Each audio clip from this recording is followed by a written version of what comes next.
What a fantastic lineup of games that truly takes advantage of today's Xbox. And it doesn't stop there. In 2006, we'll continue to market and sell Xbox consoles. By 2006, we'll have doubled the number of games on Xbox Live, and together we'll continue to sell Xbox games by the billions. Now, many gamers have been asking us if they'll be able to play their favorite Xbox games on Xbox 360. Tonight, we are very pleased to announce that Xbox 360 will be backwards compatible with the top-selling Xbox games.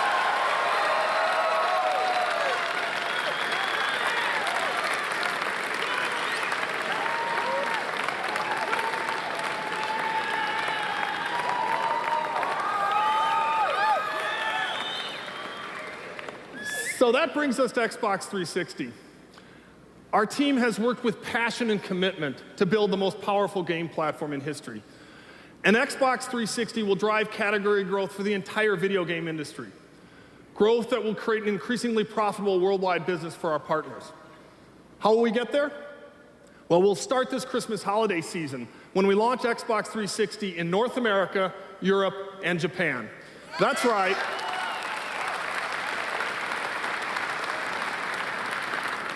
Xbox 360 will hit the stores this year as we orchestrate the industry's first three-region console launch. We'll get there with the best launch lineup in game history.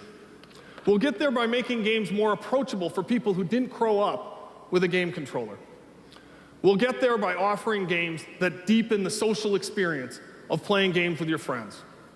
And we'll get there by integrating all of your digital entertainment devices and content into your gaming experience. Working together, we will transform thought leadership into market leadership. We built Xbox 360 with a mission, a dream, if you will. That dream is to inspire people to think about entertainment in new ways, to revolutionize the way people think about having fun. Now, at its core, Xbox 360 is a great game console. There's been a lot of discussion recently about when the next generation of video games begins. It begins right now. It begins this year. And you just saw it with your very own eyes. And there's plenty more where that came from. This year we'll have between 25 and 40 titles ready this calendar year for Xbox 360.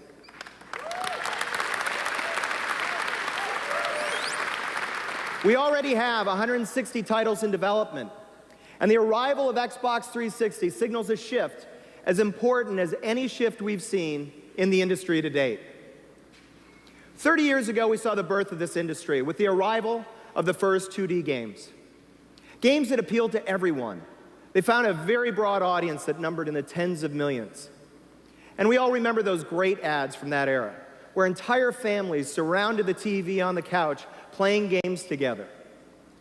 Well, then we made the leap from 2D to 3D, and we expanded and jumped our industry past the 100 million mark.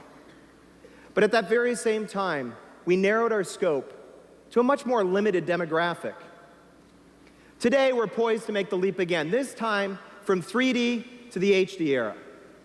Now, of course, the HD era is about high-definition graphics and unbelievable sound, but the implications of the HD era are even more profound than that.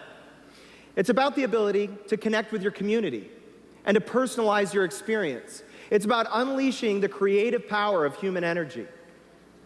If we work together to create games and experiences that really deliver on the promise of the HD era, as an industry, we'll take games places they've never been before. In the HD era, we're going to reach 1 billion people with our medium. Let's sit down and take a stroll with Cameo. Now, the great thing about Xbox 360 is the experience. Right here, you hit the Xbox Guide button, and you launch the user interface for the HD era. It's an interface that's clean, consistent, and customizable. Another click, and you have instant access to your games, your friends, and all of your entertainment. Here's my gamer card. Today, everybody in Xbox Live has a friends list and a game tag. But this time, we're going to take it to the next level with new features like the gamer card. Think of your gamer card kind of like your online trading card. It includes your reputation, your gamer score, the zone you like to play in, and your motto. With zones, you're going to be able to match up with players whose style of play matches up with yours. So whether you're in the family zone or in the pro zone, you're guaranteed to match up with the right people all the time.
I'm honored to have this opportunity to speak with you tonight at E3, the largest video game event in the world. Square Enix and Microsoft share a vision for the future of gaming and entertainment. And together, we play a leading role in creating innovative technologies that will bring new levels of interactivity and self-expression to video games. So tonight, I'm very excited to be able to announce that Square Enix will join with Microsoft and Xbox to bring our games to Xbox 360 and Xbox Live.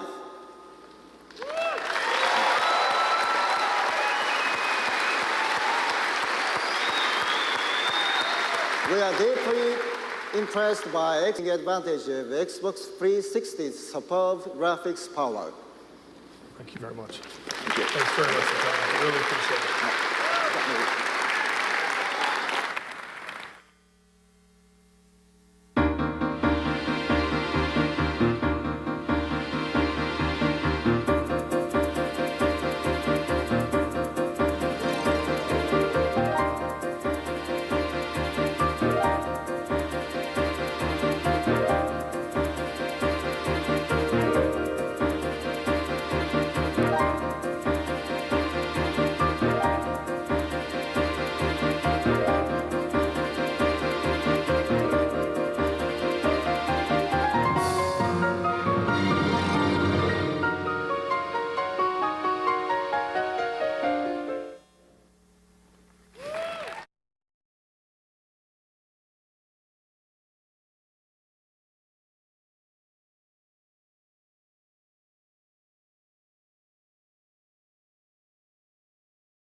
To invent it. Ken Kutaragi and his team at Sony set out to invent a different future. They imagined a rich 3D experience fusing gaming, music, movies, communication. They imagined a platform that could power such a transformation. PlayStation hit the world with a force rarely seen. You go, girl. Developers embraced the platform with amazing ferocity, creating the world's richest, most immersive games. PlayStation 2 redefined computer entertainment with unparalleled power, speed, and graphics, converging movies, games, and music. PlayStation Portable, the next revolution. Suddenly, handhelds aren't just for kids, or just for games. From a minor market into a major cultural force, PlayStation continues to invent the future. Live in the future. I'd like to take you back in time, back to March 1999, and to the worldwide introduction of PlayStation 2 at the Tokyo International Forum. We showed a demo of a duck that became famous for showing off the capability of PlayStation 2 and the emotion engine and graphic synthesizer. It was also a lot of fun. Why don't we remind ourselves of what that looked like 6 years ago? Here we have our duck in his bathtub, rendered in real time on PlayStation 2 with his best friend, the submarine. So, shall we take a look and see what he looks like now on PlayStation 3 and see how he lives today? Let's have a look at the demo. So here's my duck, stunningly rendered in real time. This is me driving it around. Man in suit uses game controller, shock. And we have the ability to render the water in great detail. As I jump the duck in and out, you can see the caustics and all the effects that are being rendered in real time on this fantastic HD display. 2,300 square feet, that TV, by the way. Available in a Best Buy near you tomorrow. So, I do think our duck might be a little lonely. So let's introduce a couple of friends to him. And you can see here these little battleships or galleons that I can move around under my control, which I'll do my best to play 2 players at once, which is challenging, I have to say. And you can see that as I move around the camera, the cloth dynamic is being damaged by the cannonballs in real time, and everything is working in real physics. But I still think our duck's a little bit lonely, don't you? Let me add a couple more ducks into the simulation. So here you have all the physics working and all the collisions and all the dynamics and all the fluid simulation. But he's still a little bit lonely. I think he still needs more friends. So let's stick in a couple more here. And this gives you an example of the overwhelming performance of PlayStation 3 and everything that you can do. Some of them are so happy to leave the bath, they jump out. But I don't think that's enough ducks. I don't think you can ever have enough ducks. And for the technically minded amongst you, this demo uses LOD, which is lots of ducks. Ba-boom. Ah, it did work. And to help demonstrate this, we turned to our friends at Sony Pictures Imageworks, the Oscar-winning special effects wizards from the movie Spider-Man 2. We asked them to borrow some of their precious computer graphic data that they had created for the movie, and we got the wonderful actor Alfred Molina's performance from Spider-Man 2 in computer graphics. And here, we run it in real time on PlayStation 3.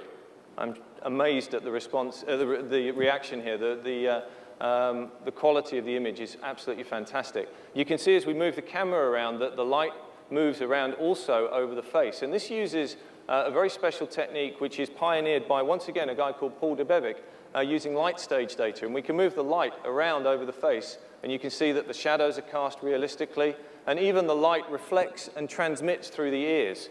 This is something that the cell processor allows us to get that level of detail into our 3D computer graphics. We can also change to different light stages to show in real time image-based lighting, where we're using the environment to light the character. Here in a forest glade, lighting the Alfred Molina character in real time. And you can see as we move the high dynamic range in and out, you get a phenomenal level of detail.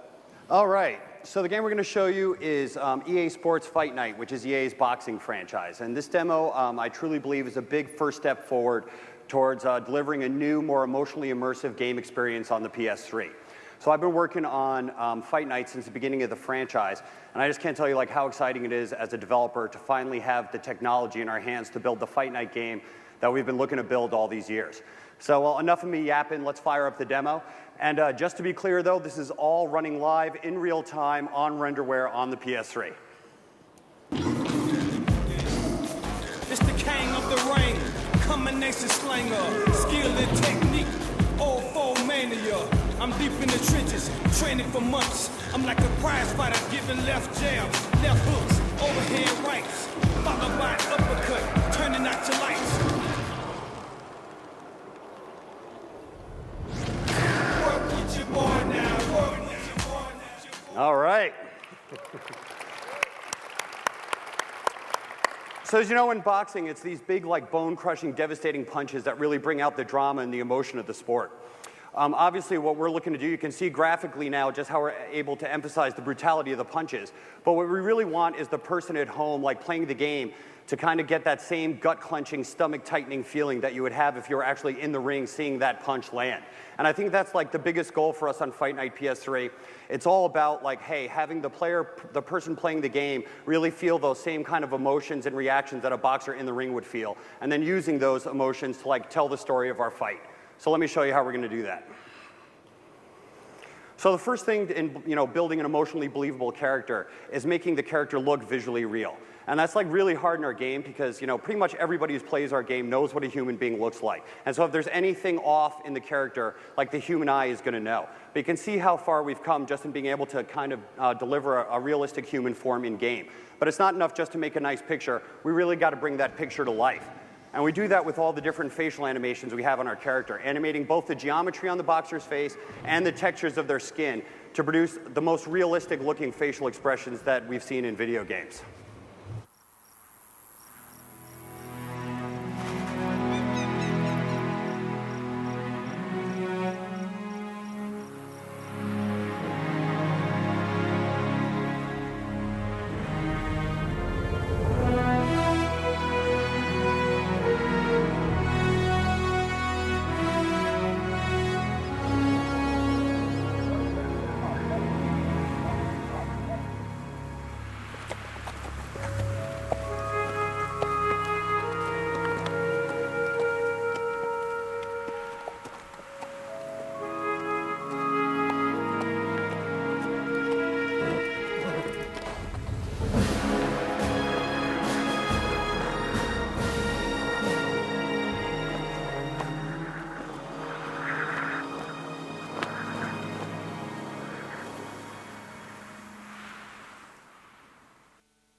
So existing franchises are really the foundation. But to build an amazing platform, we need to reinvigorate the market with something new and something different. So our next video is a small sampling of new games and future franchises being born on PlayStation 3. So let's take a look at those.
And now, I have the final and the biggest announcement. Everyone, this is PlayStation 3.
It's an excellent example of new kinds of software that reach out and attract people who don't even consider themselves gamers yet. To show its potential, we took Electroplankton to David Hollins, a man who's raised the job of DJ into an art form, who's a musical director of the award-winning De La Guardia phenomenon off-Broadway, and who's taken his sound from the Indiana farm fields to London, Barcelona, and Moscow. My name is David Hollins. I live in New York City. I'm a DJ here. I think I've got the best job in the world. I get to go to all the great parties, play music for people. Although most of my gigs are probably here in the US, I do a lot of international traveling. I don't know, I wouldn't trade it for anything. I've been gaming since, I think, the beginning. I'm probably 6 or 7 years old. We got our first little home unit with like Pong and stuff. And now, Nintendo has this Electroplankton game. It's not a goal-oriented game where you have to go do something. It's more of an interactive art and music device where you manipulate these bioluminescent fish underwater. And they had behavior patterns that I could control, and depending on what I told them to do, they would make sound back to me. One of the great things that I've found about working with Electroplankton in the studio is the sounds are fantastic. There's a rich palette of sounds. They've got really nice bass sounds, high clicking sounds, which are great for percussion, and the overall just warmness of some of the pianos and the other synth sounds are in there were fantastic for implementing into my studio environment. And I was able to make the track completely with just the sounds from the unit. I didn't have to add anything else.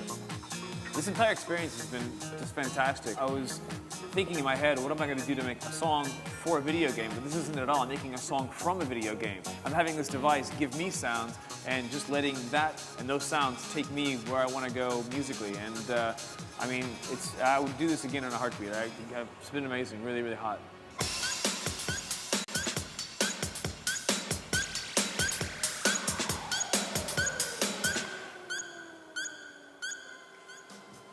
It's no secret that we didn't invent the concept of online gaming, but we do intend to reinvent it. This is the year that Nintendo players begin connecting with each other in a new way through Wi-Fi internet. We recently announced our first Western partner in creating a groundbreaking infrastructure called Nintendo Wi-Fi Connection. That partner is GameSpy, the global leader in connecting online players at a distance. Finding rivals with Nintendo Wi-Fi connection occurs on two distinct levels. If you choose, you will find only the friend or friends you want to compete with. This level may be most appropriate for certain kinds of games and certain kinds of players. The second will offer links to similarly skilled unknown opponents. Users won't face monthly gameplay bills. As far as Nintendo is concerned, they won't face any added charges at all to play first-party games wirelessly.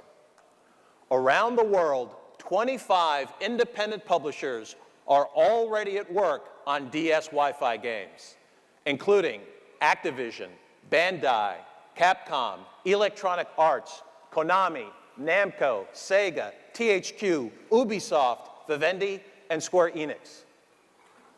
Let me finish with something more specific. We intend for you to be playing Mario Kart DS and Animal Crossing DS, both by DS wireless internet and both by the end of this year. And here's the second. Now, I know you haven't seen this.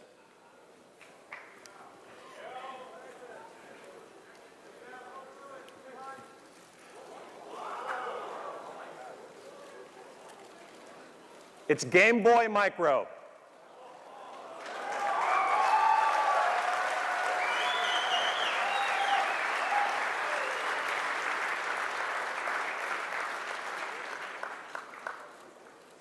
Game Boy Micro.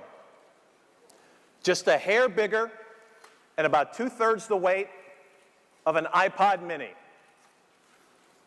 But this little package plays every Game Boy Advance game you own. We gave you DS, a new Game Boy, and new games to play on them. And now you say you want a revolution. Well, we've got one.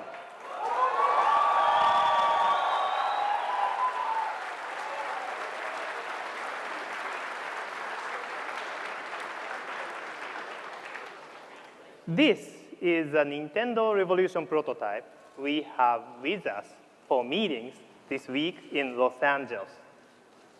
Clearly, Revolution is by far the smallest console we've ever manufactured. In its final form, it will be even smaller than this, about the size of 3 standard DVD cases stacked together. It will play either horizontally or vertically.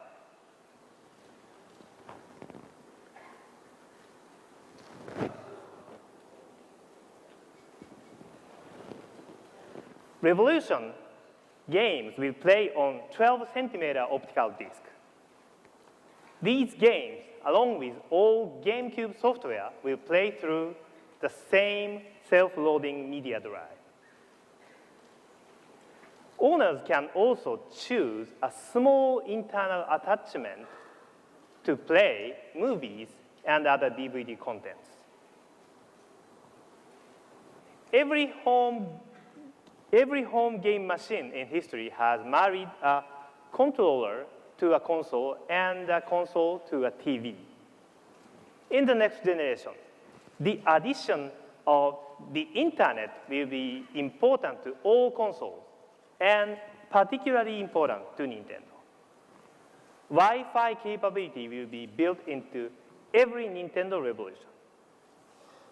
How these 4 elements, controller, console, TV, and internet, interact with each other forms a central difference in Revolution design.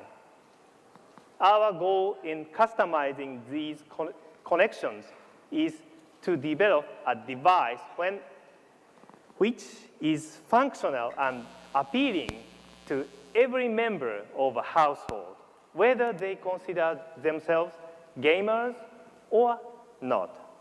It is right for everyone. I can confirm that all controllers for Revolution will be wireless using Broadcom technology.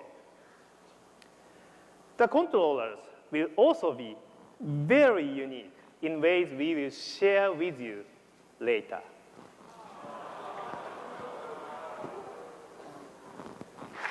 Finally, I'd like to give you one full answer to a piece of the Revolution puzzle I've talked about previously, backward compatibility.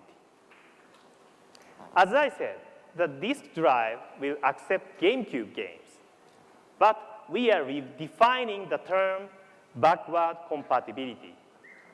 That's because we have designed Revolution to be a virtual console capable of downloading 20 years of Nintendo content.